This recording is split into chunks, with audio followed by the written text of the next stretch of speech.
Today, we embark on a profound journey to explore the life and legacy of one of history's most influential figures, Prophet Muhammad. To truly understand the life of Prophet Muhammad, we must delve into the historical context of the Arabian Peninsula in the 6th and 7th centuries CE. Mecca, the birthplace of Muhammad, was a trade and pilgrimage center, home to the Kaaba, a revered sanctuary. The religious landscape was marked by polytheism, with many Arabian tribes practicing diverse forms of idol worship. Arabian society was structured around tribal allegiances and a code of honor, known as tribalism. The Arabian Peninsula was a crossroads of trade, with merchants engaging in commerce and cultural exchanges. Yet, it was also a land rife with social inequalities and conflicts. The strong dominated the weak, and injustices were common. This area is often called Jahiliyyah, meaning the age of ignorance, due to its lack of moral and spiritual guidance. The Kaaba in Mecca served as a place of pilgrimage for various tribes, but it was also a site of idol worship. Trials and tribulations marked his early life, and it was in a cave that he received his first revelation from Allah. This revelation marked the beginning of his prophethood, and he would go on to deliver a message that transformed the Arabian Peninsula and beyond. In this backdrop, in the year 570 CE, Muhammad was born into the Quraysh tribe in Mecca.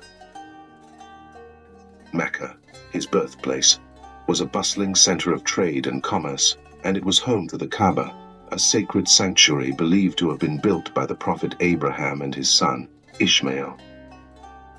Muhammad's lineage is traced back to Ishmael, and he was born into the Hashim clan of the Quraysh tribe. His father, Abdullah, passed away before he was born, leaving him orphaned at an early age. His mother, Amina, also passed away when he was just 6 years old. After his mother's death, Muhammad was cared for by his grandfather, Abdul Muttalib, and later by his uncle, Abu Talib. As a young man, he worked as a shepherd, developing qualities of patience, responsibility, and humility. Muhammad was known for his trustworthiness and honesty, earning him the nickname Al-Amin, which means the trustworthy. At the age of 25, Muhammad married Khadija, a successful businesswoman and widow, and they had 4 daughters and 2 sons together. It was in the cave of Hira, in his early 40s, that Muhammad received his first revelation from Allah through the angel Gabriel, marking the beginning of his prophethood. These early experiences, marked by loss and solitude, played a significant role in shaping his character and mission.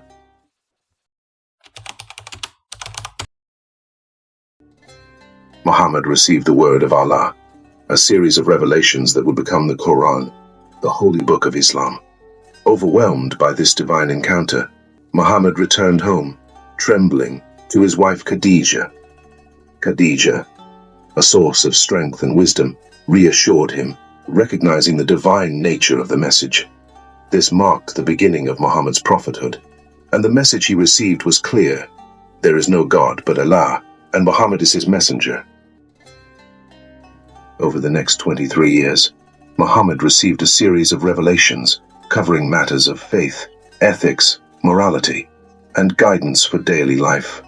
These revelations were meticulously memorized and recorded, later compiled into the Quran.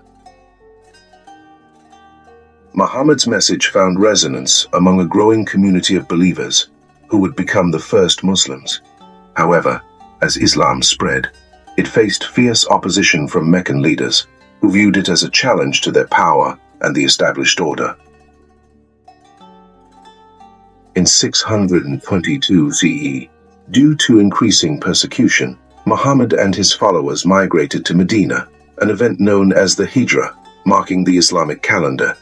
In Medina, the Muslim community continued to grow, and Muhammad's role expanded to that of a political leader.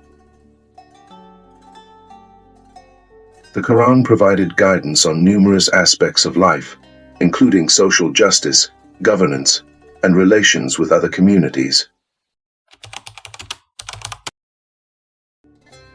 In the early days of his prophethood, Muhammad's message was a call to monotheism, emphasizing that there is no God but Allah.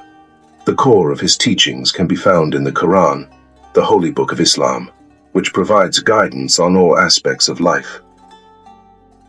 Muhammad emphasized the importance of ethical conduct. He urged his followers to be truthful, honest, and just in their dealings.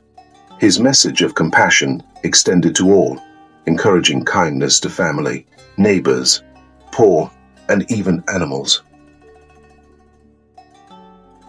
He expressed the golden rule in the Quran, "Wish not for others what you wish not for yourselves," a universal principle of empathy.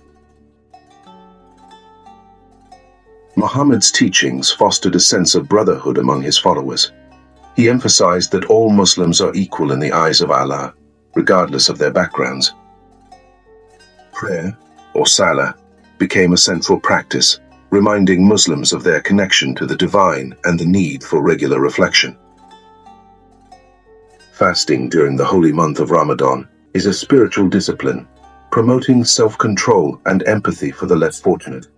Zakat, the giving of alms, underscores the obligation to support those in need, share wealth with the community. The Hajj, the pilgrimage to Mecca, is a profound spiritual journey, emphasizing unity and equality among Muslims. Muhammad's teachings also addressed interactions with non-Muslims, emphasizing respect and dialogue. He encouraged the pursuit of knowledge and education, asserting that the ink of the scholar is more sacred than the blood of the martyr. Muhammad's teachings also included principles of self-defense and jihad, which means struggle. It can be a struggle against personal vices or in defense of one's faith. When military action was necessary, ethical rules were set, prohibiting the harm of civilians, women, and children. The migration of Prophet Muhammad to Medina, known as the Hijra, marked a pivotal moment in Islamic history. Muslims were subjected to persecution, including economic boycotts, social isolation, and even physical harm. Faced with growing adversity, Muhammad received a divine command to migrate to the city of Yathrib, later known as Medina. Before his own departure, Muhammad facilitated the migration of his followers to Medina. They were offered protection by the people of Medina through the Pact of Aqaba. After ensuring the safety of his followers, Muhammad, along with his closest companion, Abu Bakr, left Mecca under the cover of night. They sought refuge in the cave of Thor, just outside Mecca, to evade capture by those who sought to stop them. As their pursuers closed in on the cave, a miraculous event occurred. A spider spun a web across the cave's entrance, and a dove laid its eggs, leading their pursuers to believe the cave had not been entered for some time. From the cave, Muhammad and Abu Bakr traveled to the settlement of Quba, just outside Medina, where they were warmly received by the local residents. The people of Medina eagerly awaited the arrival of Muhammad, whom they saw as a unifying figure capable of resolving the conflicts among the city's various tribes. When Muhammad and his followers entered Medina, it was a moment of great jubilation, with people chanting, "Allah al-Ula," meaning, "Oh, the best of arrivals." One of the first acts in Medina was the construction of the Quba Mosque, the first mosque in Islamic history. It served as a center for worship and community activities. Muhammad's leadership in Medina was marked by a commitment to justice, the resolution of conflicts, and the spread of Islamic teachings. The migration to Medina also marked the beginning of a series of conflicts with the leaders of Mecca, including the pivotal Battle of Badr in 624 CE. Muhammad's leadership during the peaceful Treaty of Hudaybiyah in 628 CE demonstrated his diplomatic skills and commitment to peace. After several years in Medina, Muhammad eventually returned to Mecca in 630 CE, achieving a peaceful victory and opening the city to Islam.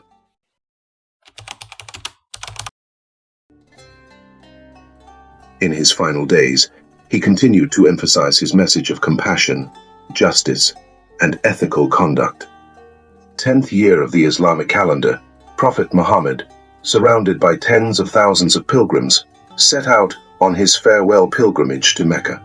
At Arafat, he delivered his farewell sermon, a message that emphasized the unity of the Muslim community. He said, "All mankind is from Adam and Eve. An Arab has no superiority over a non-Arab, nor does a non-Arab have any superiority over an Arab. A white has no superiority over a black, nor does a black have any superiority over a white." These words laid the foundation for the Islamic principle of equality and unity among all Muslims, transcending race, ethnicity, and social status. Muhammad also reaffirmed the importance of the pilgrimage to the Kaaba, a tradition that continues to be a central act of worship in Islam. In his final years, Muhammad delivered his farewell pilgrimage and the farewell sermon, emphasizing unity and justice. The challenges and triumphs of Muhammad's life laid the foundation for the global spread of Islam, a faith that now spans across continents. Muhammad's legacy extends far beyond his lifetime, shaping Islamic civilization, from art and science to law and governance. His teachings have guided the lives of over 1 billion Muslims worldwide, fostering a profound sense of spirituality and community. Thank you for joining us on this journey. If you found this video informative, please consider liking, sharing, and subscribing for more content like this.